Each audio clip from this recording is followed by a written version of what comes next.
क्या एक अकेला सवाल पूरे देश की हिस्ट्री और पॉलिटिक्स को हिला सकता है? संजय दत्त वापस आ रहे हैं एक ऐसी बोल्ड और कंट्रोवर्शियल फिल्म लेकर जो 100 साल पुराने आरएसएस के राज, बाबरी मस्जिद और एक स्टूडेंट टीचर की लड़ाई को नेशनल टीवी पर नंगा कर देगी। आखिरी सवाल का टीजर आ गया है और रियलिटी बहुत कड़वी होने वाली है। हेलो दोस्तों, और एक बार फिर स्वागत है आपका अपने चैनल रिव्यू मूवी हिंदी पर। अगले महीने यानी 15 मई को थिएटर्स में एक ऐसी हिंदी पॉलिटिकल ड्रामा आने वाली है जिसने अभी से इंटरनेट पर आग लगा दी है। फिल्म का नाम है आखिरी सवाल।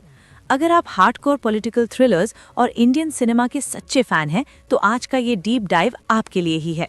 बिना टाइम वेस्ट किए चलो इसका पूरा सच खोलते हैं। तो सबसे पहले बात करते हैं इस टीजर के बारे में। इसको डायरेक्ट किया है national award winner Abhijit Mohan Warang ने। और दोस्तों, टीजर देखते ही जो पहली वाइब आती है ना, वो बहुत डार्क और ग्रिपिंग है। फिल्म की कहानी फोकस करती है एक मॉडर्न डे एकलव्य और द्रोणाचार्य के कॉन्फ्लिक्ट पर। एक तरफ है प्रोफेसर गोपाल नाडकर्णी, जिसका रोल संजू बाबा कर रहे हैं, और दूसरी तरफ है उनका ब्रिलियंट स्टूडेंट विकी, जिसे नमाशी चक्रवर्ती प्ले कर रहे हैं। होता क्या है कि विक्की एक थीसिस लिखता है आरएसएस के ऊपर और प्रोफेसर उसे रिजेक्ट कर देते हैं। विक्की सीधा इल्जाम लगाता है कि उसके टीचर बायस्ड हैं, और देखते ही देखते एक कॉलेज का आम सा झगड़ा नेशनल टीवी की सबसे बड़ी डिबेट बन जाता है।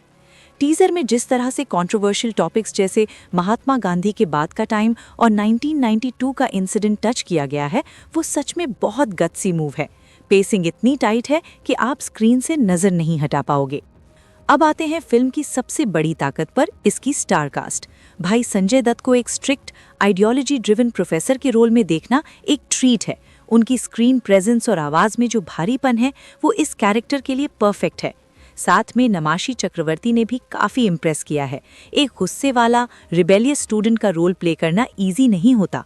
और दोस्तों, इसमें अमित साध भी हैं।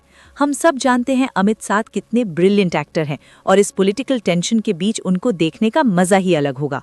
साथ ही एक लंबे ब्रेक के बाद समीरा रेड्डी कमबैक कर रही हैं, और उनके साथ त्रिधा चौधरी और नीतू चंद्रा भी इस इंटेंस ड्रामा का हिस्सा हैं।